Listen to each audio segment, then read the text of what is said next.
It is April 18th, 2018, just after 6:37 p.m. Eastern Daylight Time, and you are looking at a live view of the Falcon 9 rocket with NASA's TESS spacecraft on top, awaiting its 6:51 p.m. local time launch. Good afternoon from SpaceX headquarters here in Hawthorne, California. My name is Lauren Lyons, and I'm engineer in our Flight Reliability Department. And I'll be your host for today's webcast. Today we are launching NASA's Transiting Exoplanet Survey Satellite, or TESS for short. After Falcon 9 drops it off in a high Earth orbit, it'll be on its way to go hunt for potentially habitable planets outside of our solar system. And SpaceX is super excited to be playing a role in such a cool mission today. Throughout the webcast, we're going to tell you more about TESS, how Falcon 9 will get it to orbit, and bring you video of our attempt to land the first stage on the East Coast drone ship, of course, I Still Love You. Now today we're launching out of Space Launch Complex 40 at Cape Canaveral, which is one of SpaceX's 2 East Coast launch sites. On the pad, you can see here that 2-stage Falcon 9 vehicle, which stands 70 meters tall, and that's taller than a 20-story building. The first stage, which is the bottom 2/3 of the rocket, is our booster stage, and that, along with the 9 Merlin engines, is what does the bulk of the work to get Falcon 9 from the ground and up into the thinner parts of the Earth's atmosphere to the edge of space. And we're going to attempt to land this stage today on the drone ship after it separates from the upper stage. Now that upper stage, or stage 2 as we call it, that's right on top of stage 1 and has a single MVAC engine on it. That's Merlin vacuum engine. That's the engine that ignites after stage 1 separates and begins its journey back to Earth. The second stage is what's going to carry TESS from the edge of space and accelerated it to orbital speeds of just over 7.5 kilometers per second. Now TESS is currently sitting on the very top of that stack inside of our 17-foot diameter payload fairing. That's that nose cone structure you see on your screen up top. The fairing is what protects the spacecraft from aerothermal heating and loads as we launch it into space. Once we reach vacuum, we're going to separate the 2 halves of that nose cone of that fairing and have them come back to Earth because we don't need them anymore. Now the truss structure that you see on your screen there, that is referred to as our transporter erector. This is what we use not only to roll the rocket out of the hangar and to the pad and then to lift it up and support it in its vertical position, but is also what routes Falcon 9's fluids, power, and telemetry umbilicals from the ground systems all the way to the vehicle itself, and does so until Falcon 9 goes on internal power and launches and clears the pad. At that point, the vehicle's internal flight computer and automation and radio frequency communication is what's going to take over. Now, following successful deployment of the TESS spacecraft, this is going to be the 52nd Falcon 9 launch, the 24th Falcon 9 landing if we're successful today, and SpaceX's 8th launch this year.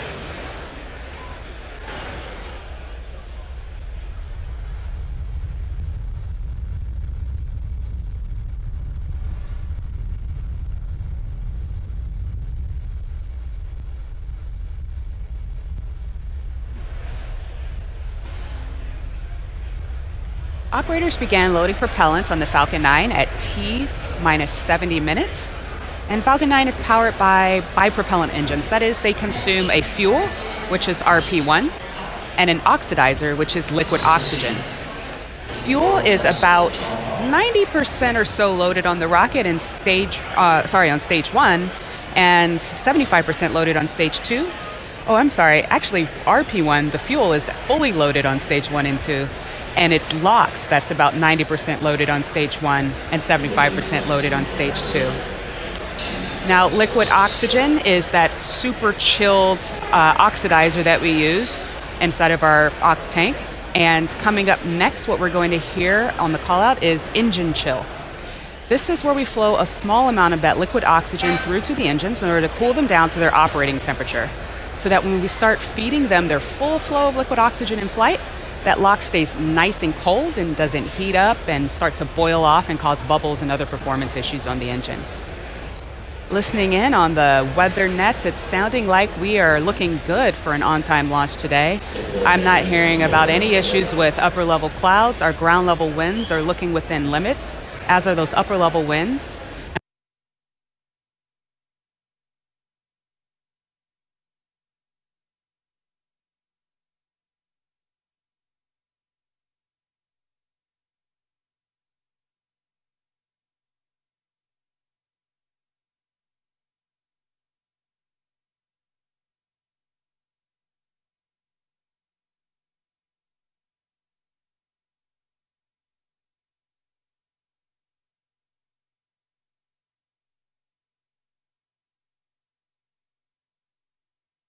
and we're within our lightning rules. Spacecraft is currently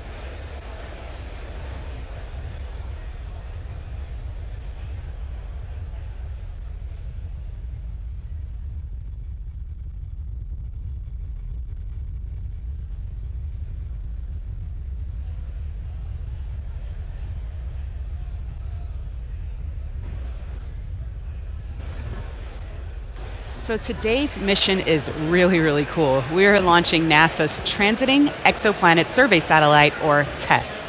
This is a mission that's operated by MIT, managed by NASA's Goddard Space Flight Center, and is the second launch that SpaceX has conducted for NASA's Launch Services Program. And at just 365 kilograms and just under 5 feet tall, TESS may be small, but it is doing big things. This Planet Hunter is an orbital observatory that will discover thousands of planets by monitoring over 200,000 stars in nearby planet systems, or star systems. Its science instrument is comprised of 4 high-tech, wide field of view cameras designed and manufactured by MIT's Lincoln Laboratory. These cameras will allow TESS to detect exoplanets, which are planets that are outside of our solar system. It does this by looking for a phenomenon known as a transit. This is where a planet passes in front of its host star, causing a periodic dip in that star's brightness. This allows scientists to assess the size, mass, atmospheric composition, and structure of those planets. And this is particularly exciting to astrophysicists and astrobiologists because some of those planets may fall into what is referred to as the habitable zone. That means it might have the right conditions to sustain liquid water and potentially support life.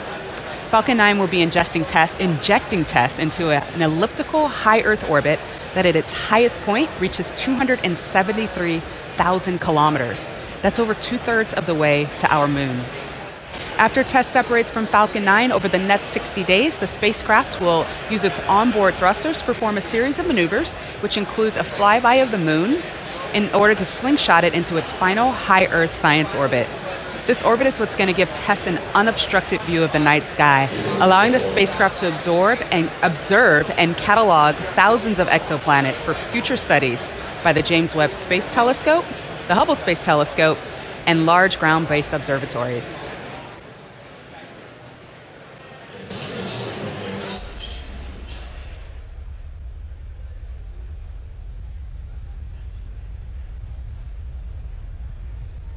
Internal sequences have started.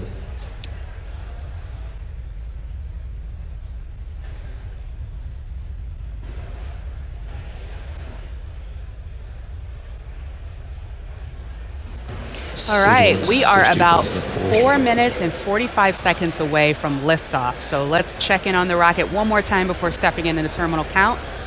Fuel is fully loaded on both stages, and liquid oxygen is being topped off right now as we speak. The rocket is also now pressurizing itself with helium gas. We use that gas in order to maintain the structural strength of the rocket while on the ground and in flight. And very soon what you're going to see is those cradle arms that are holding the rocket, they're going to open up, and the transporter erector is going to lean back slightly. It's going to retract. You also might see some venting coming from the side of the TE. That's totally normal. It's just liquid oxygen that's boiling off, heating up, and being released from the tanks. At T-minus 1 minute, the rocket's internal flight computers are going to take over, which you'll hear on the countdown net as Falcon 9 is in startup. The range is currently looking good for an on-time launch today. The payload is healthy on internal power and is go, and weather is go. We are looking awesome for a 6:51 p.m. T0. Now, our launch window today is only 30 seconds long, but that's pretty much an instantaneous window. If for some reason we can't get off today, we'll come back again tomorrow at 7:09 p.m. Eastern Time to give it another go. So with that, let's listen in to the last 3.5 minutes of terminal count. Strawback is at retract angle, 88.3 degrees.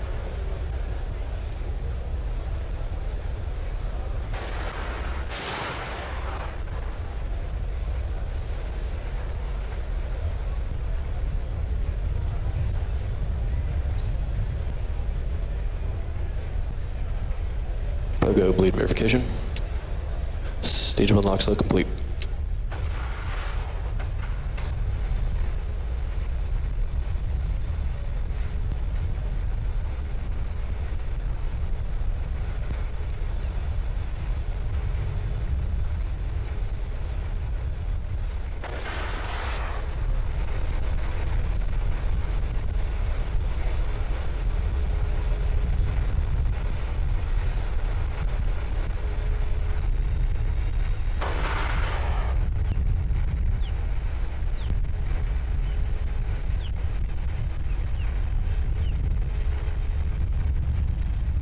Stage 2 dump manifold secured.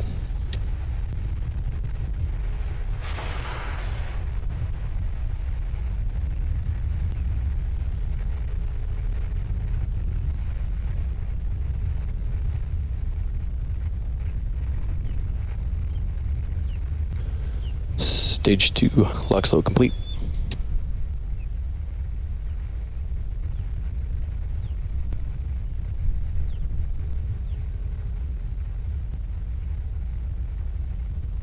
Falcon 9 is on internal power.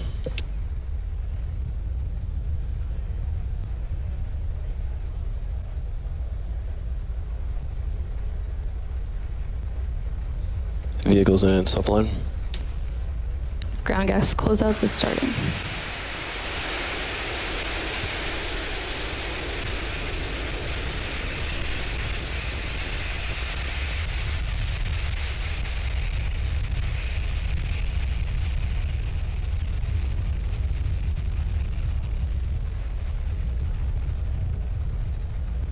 AFTS is ready for launch.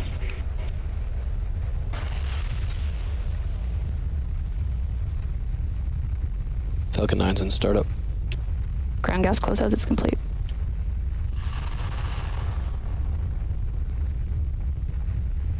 Stage 2 pressing for flight.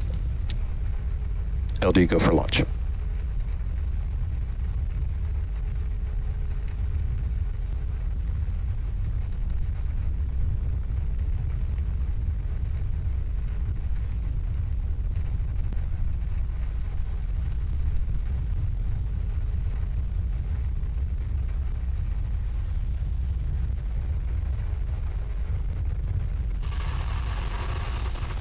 Stage 1 is at startup pressures. T-minus 15 seconds.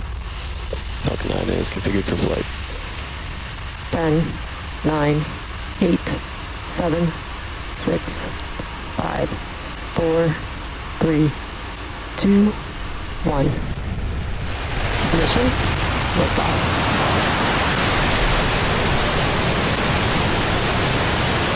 Ground operators proceed to section 575. Flight report to procedure 3.70 post-launch flight operations.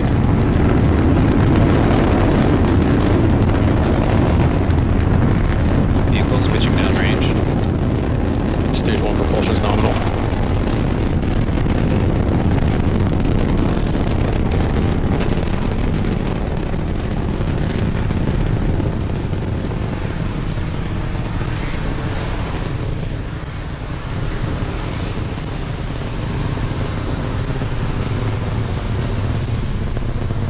As you just saw, Falcon 9 has successfully cleared the pad and is now on its ascent with the TESS spacecraft in its fairing. Now coming up in about 15 minutes, you're going to hear the call out that Falcon 9 will have hit max Q. That stands for maximum aerodynamic pressure. That is the point at which the rocket is seeing its highest stresses on its ascent.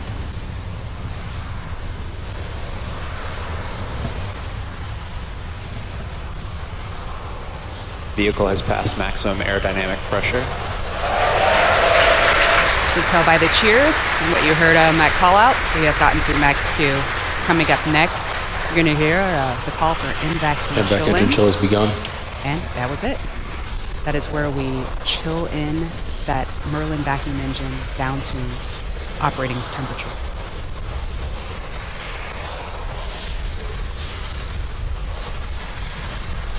Now coming up here shortly, you're going to hear 3 big events happening in rapid succession. The first is MECO, that stands for main engine cutoff. That is where all 9 of the first stage engines are going to shut down. That's in preparation for the next step, which is stage sep, or stage separation. That is where stage 1 will separate from stage 2. Stage 1 will make its way back down to the drone ship. Stage 2 will continue on with TESS to its orbit. And then you're going to hear second engine start. That is the ignition of the second stage engine. Let's check it out here.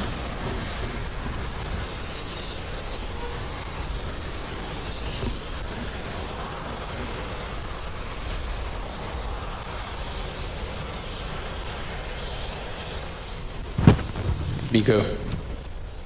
Stage separation confirmed.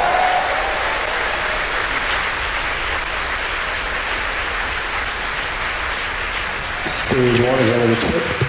And recognition. All right, and as you just saw, we had a successful stage separation and a successful ignition of that second stage engine.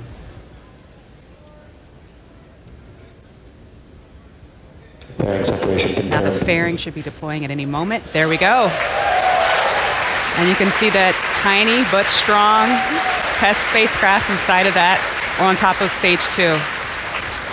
Now stage 1 is making its way back down to Earth.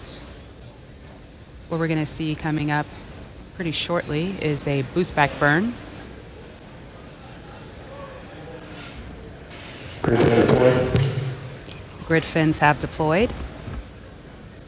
Both stages following nominal trajectories.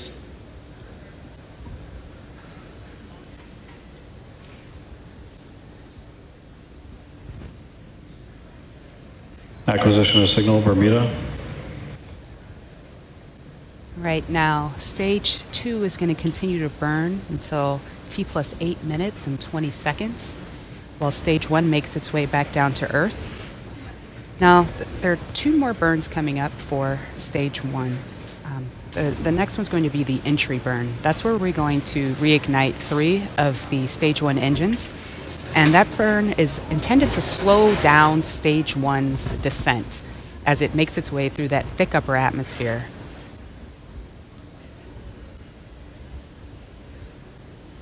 We'll be seeing that at 6 minutes and 29 seconds or so in about 2 minutes.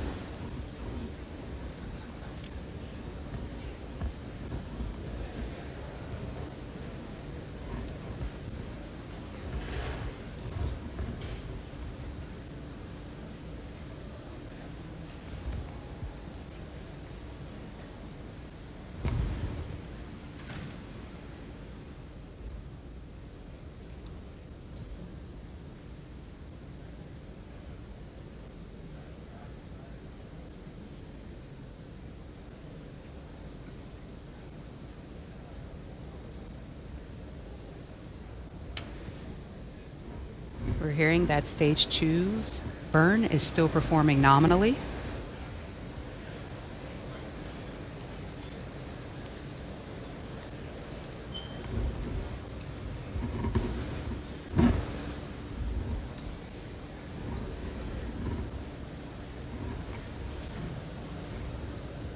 Okay, stage 2 is going to continue to burn for about another 3 minutes and 1 minute until we see that re-entry burn. Now, after that re-entry burn, stage 1 is going to continue on making its way down to the drone ship, and coming up thereafter will be the landing burn. That'll be the third of the 3 burns, and at that point we're going to reignite that center engine, E9, and that'll bring us down to 0 velocity, hopefully standing up tall on the drone ship. Continuing to hear that MVAC D is looking good. Turbopump performance is good. Everything is performing nominally on stage 2, which is great news.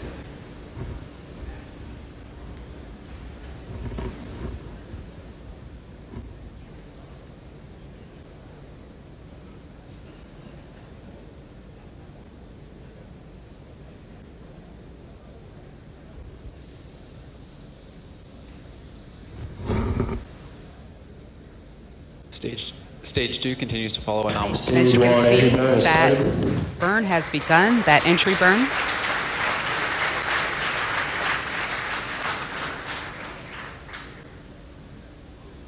This burn is going to go for about another 10 seconds or so before it shuts down.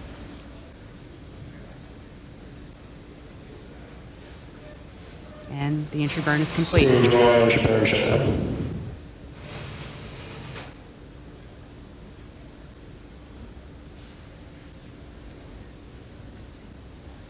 Okay, as stage 2 continues to burn, we are getting TESS into a nice circular orbit where TESS will then, well, stage 2 with TESS on top will coast for about 35 minutes.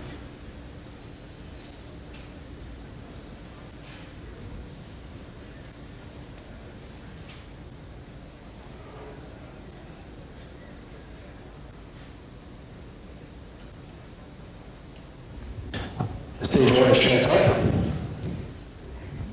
As you heard, stage 1 is transonic. We're about 10 seconds away from that landing burn. Note that the drone ship is situated approximately 300 kilometers off the coast of Florida, and as you can see, that landing burn has started. Let's see if we can catch it.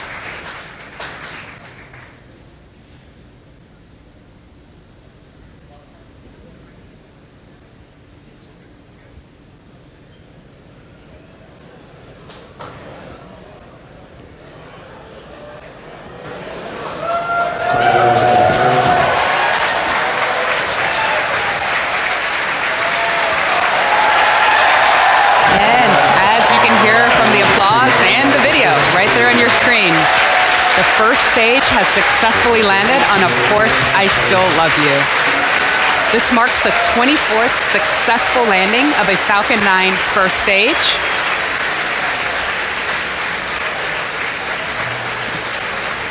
And meanwhile, we've reached SECO, which is second engine cutoff. Stage 2 has shut down its first burn. Now, stage 2 should be in a parking orbit of about 250 by 250 kilometers. Stage 2 is now going to coast for 35 minutes or so. So why don't you come back here at T plus 39 minutes, where we're going to bring you back to the webcast, where we're going to resume it, and we will be relighting the second stage engine for a second time in order to raise the apogee of our orbit to 273,000 kilometers. That gets us into TESS's highly elliptical orbit, where we will then deploy the spacecraft. So we're going to continue showing you some live views of space and of TESS and of stage 2. And we'll be back to commentate the webcast at T plus 42 minutes.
to get it to that point where it can perform its lunar flyby.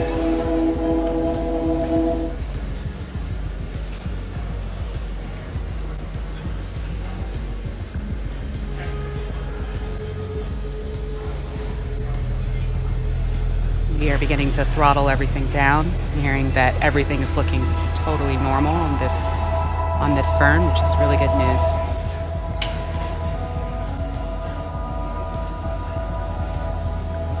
And the engine has shut down. And that cut off. So for about 5 minutes, the stage is going to coast with TESS on top, at which point the payload is going to deploy. Now, the way that works is there is what is referred to as a payload adapter that is sitting on the top of our second stage, and TESS is attached to that. It's attached via a clamp band, which is basically like a banded spring. We'll send a separation signal to Falcon 9, which will then open up that clamp band, and there will be 4 springs inside of that payload adapter, 4 compression springs that will give TESS a little gentle push to push it away from stage 2. And after a while, a few minutes after that, TESS is going to turn on its transmitters, on its receivers, deploy its solar arrays, and begin its mission. So let's watch these live views for the next 4 minutes or so, and we'll come back for a live view of payload deploy.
Look at that beautiful image of the Earth behind us there.